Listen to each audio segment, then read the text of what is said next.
Ada kutipan dalam sejarah yang berisikan bahwa sejarah tidak pernah mengucapkan selamat tinggal, tapi sejarah mengatakan sampai jumpa kembali. Nah, apa maksud dari pernyataan ini? Maksud pernyataan ini bahwa sejarah benar-benar tidak pernah dilupakan. Catat ya, sejarah tidak akan pernah dilupakan. Sama seperti pada hari ini. Kita sudah pernah mendengar kata kerajaan Kutai dan Tarumanagara yang berdiri berabad-abad tahun yang lalu. Nah, ketika mereka runtuh, tidak serta-merta sejarah itu dilupakan.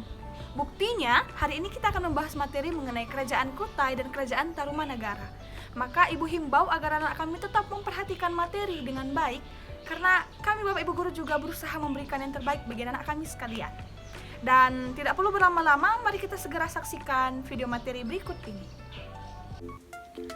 Adapun yang menjadi tujuan pembelajaran kita hari ini adalah setelah mempelajari dan memahami materi ini, diharapkan siswa mampu dengan sikap energik dan toleransi yang tinggi dalam mengetahui kerajaan Kutai dan Tarumanagara serta sumber sejarah dan peninggalan kebudayaan.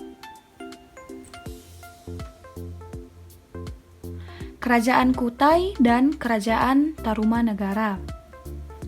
Nah, sebelum kita membahas lebih lanjut mengenai materi Kerajaan Kutai dan Kerajaan Tarumanagara, Ibu mau memberikan 2 pertanyaan mengenai Kerajaan Kutai. Pertanyaan yang pertama, di manakah letak Kerajaan Kutai? Nah, mungkin anak-anak kami sudah pernah membaca mengenai Kerajaan Kutai dan Tarumanagara. 2 kerajaan yang sangat mudah untuk dipahami karena mereka merupakan kerajaan pertama yang bercorak Hindu dan Buddha. Nah, letak kerajaan Kutai itu ada di daerah Kalimantan. Ini ya, Pulau Kalimantan. Kerajaan Kutai merupakan kerajaan Hindu yang pertama kali berdiri di Indonesia setelah berkembangnya pengaruh dari India, karena yang membawa nanti agama Hindu dan Buddha ke Indonesia itu adalah India. Minggu lalu materi kita mengenai teori-teori penyebaran agama Hindu di Indonesia. Ada 5 teori, ya Naku. Nah, jadi nanti memang kalau agama Hindu ini dipercaya merupakan asalnya itu daerah India. Nah, kemudian Kerajaan Kutai ini sumber sejarahnya adalah prasasti Yupa yang ditemukan di daerah Kutai sejak tahun 4000 Masehi di Kalimantan Timur. Jadi, Kutai terletak di daerah Kalimantan Timur. Nah, pertanyaan kedua, adakah yang tahu ini gambar apa? Ya, ini ada satu gambar batu. Kemudian ada tulisan aksara di dalamnya. Nah, ini jawabannya. Ini adalah gambar Yupa. Kemudian pertanyaan muncul lagi ya kan, pertanyaan baru. Apa itu Yupa? Yupa adalah tugu peringatan upacara kurban dan biasanya dipergunakan sebagai tiang untuk menambat hewan kurban. Yupa tersebut bertuliskan huruf Pallawa. Huruf Pallawa itu adalah huruf aksara dari India. Kalau di orang Karo khususnya, ataupun mungkin orang Batak, itu masing-masing punya aksara yang hanya suku tersebut mengetahuinya. Sama seperti ini huruf Pallawa. Kalau anak kami pernah belajar huruf aksara Karo, Haka Bapa, Nawa Gajah, itu orang Karo yang punya, hanya orang-orang Karo. Kalau kalian perhatikan masih ada itu, biasanya dituliskan di jambur-jambur, di rumah adat Karo, ya. Sama seperti huruf Pallawa ini ditemukan di daerah-daerah peninggalan kerajaan Hindu. Nah, selanjutnya yang kita bahas adalah silsilah keluarga kerajaan Kutai. Yang pertama ada Kudungga. Kudungga sebagai peletak dasar atau raja pertama yang membangun kerajaan Kutai. Kemudian nanti tahta kerajaan Kutai diteruskan oleh Raja Aswawarman dan putranya Raja Mulawarman. Namun di antara ketiga raja ini tadi, yang paling terkenal nanti adalah Raja Aswawarman. Pertanyaan Ibu, kenapa nanti yang paling terkenal adalah dalam kerajaan Kutai ini adalah Raja Aswawarman? Jawabannya, karena Aswawarman pernah dinobatkan menjadi raja dengan cara Hindu melalui upacara Pratyastoma. Nah, apa pula itu Pratyastoma? Pratyastoma adalah upacara pengangkatan seseorang menjadi kasta tertinggi. Nah, ada sebuah yupa yang ditulis oleh kaum Brahmana, yaitu kaum pendeta dari India, sebagai penghargaan kepada Mulawarman. Di sana dituliskan bahwa Mulawarman telah memberi sedekah berupa 20 ekor sapi kepada para Brahmana di tanah suci Waprakeswara. Apa itu Waprakeswara? Waprakeswara adalah tanah suci untuk menyembah Dewa Siwa.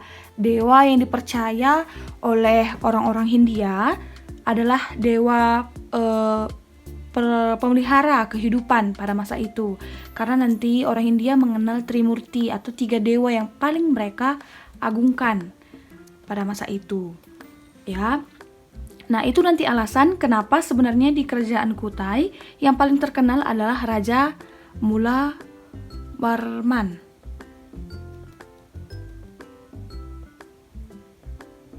Dan Aswawarman. Jadi Aswawarman nanti itu merupakan raja yang dinobatkan dengan cara Hindu, yaitu melalui upacara Pratyastoma. Kemudian kalau Raja Mulawarman terkenal karena memberikan penghargaan kepada Brahmana berupa pemberian sedekah 20 ekor sapi kepada mereka.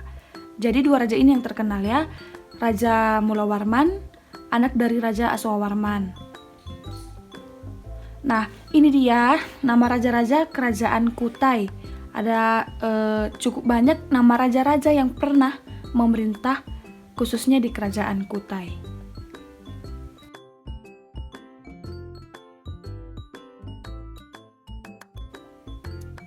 Nah, berikutnya yang kita bahas adalah kerajaan Tarumanagara. Nah, pertanyaan yang sama, di manakah letak kerajaan Tarumanagara?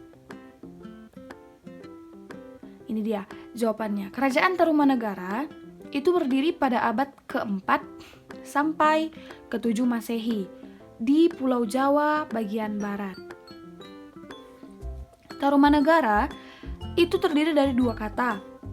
Tarum artinya sungai yang membelah Jawa bagian barat, yaitu Sungai Citarum. Kemudian negara atau nagara artinya kerajaan. Maka arti kerajaan Tarumanagara adalah suatu kerajaan yang membelah Jawa bagian barat, yaitu Sungai Citarum.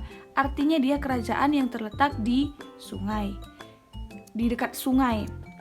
Di kerajaan Tarumanagara ini tidak sulit ditemukan sungai karena dia berada memang di antara sungai-sungai yang ada di Jawa Barat. Kemudian raja yang terkenal pada masa itu adalah Raja Purnawarman. Sebenarnya Raja Purnawarman ini masih ada hubungannya dengan Raja Mulawarman. Ya, di mana Raja Purnawarman adalah putra dari Raja Mulawarman. Sehingga nanti kerajaan Kutai itu pasti selalu dikaitkan dengan kerajaan Tarumanagara karena memang pemilik atau pemimpin kerajaan tersebut itu masih punya hubungan darah. Nah, sumber dari kerajaan Tarumanagara itu ada Prasasti Cieterun di daerah Bogor, kemudian Prasasti Kebun Kopi yang ada di Bogor juga, Prasasti Jambu itu pun ada terletak di daerah Bogor, Prasasti Pasir Awi juga daerah Bogor. Jadi Bogor memborong semua tempat-tempat penemuan sumber sejarah kerajaan Tarumanagara. Nanti yang terakhir ada Prasasti Lebak. Ini dia ya sumber-sumber dari prasasti kerajaan Tarumanagara.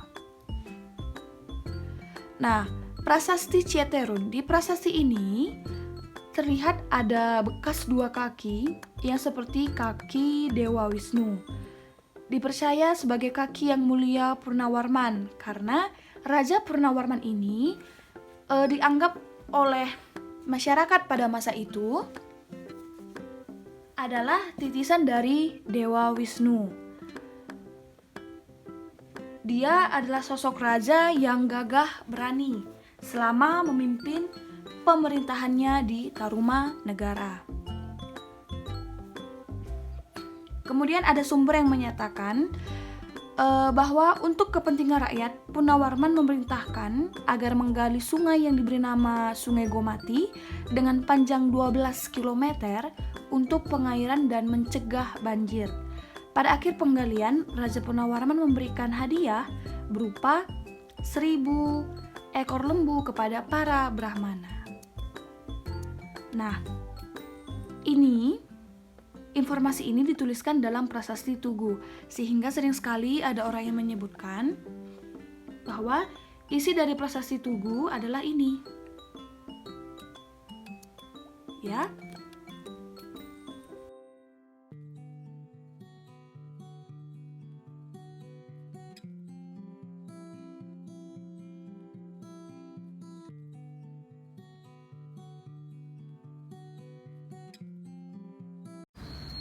Nah, demikianlah video materi kita pada hari ini, dan Ibu harap materi kita hari ini dapat bermanfaat bagi anak kami sekalian dan dapat mengambil hikmat dari materi kita hari ini. Tetap semangat, tetap kuat, dan kerjakan tugasnya sampai selesai. Sampai jumpa di pertemuan minggu depan, dan salam SFD. Semangat, fraternitas.